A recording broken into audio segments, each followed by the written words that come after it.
Hey guys, welcome back to yet another interesting video of Quick Guide, and in this video I am going to show you how many devices can watch Netflix at the same time. So without any further ado, let's dive right into this exciting video. The thing that how many devices can watch Netflix at the same time completely depends on the plan that you have purchased from Netflix.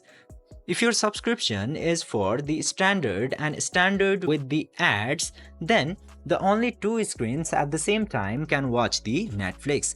But if you are using the premium package of Netflix, which costs you $10, in that pack you will be able to watch 4 screens at once. So depending on your Netflix plan, you will be able to use 2 screens and 4 screens respectively at the same time. I hope this video was helpful for you. If yes, don't forget to like, share and subscribe to the channel to never miss another update. Thank you for watching the video.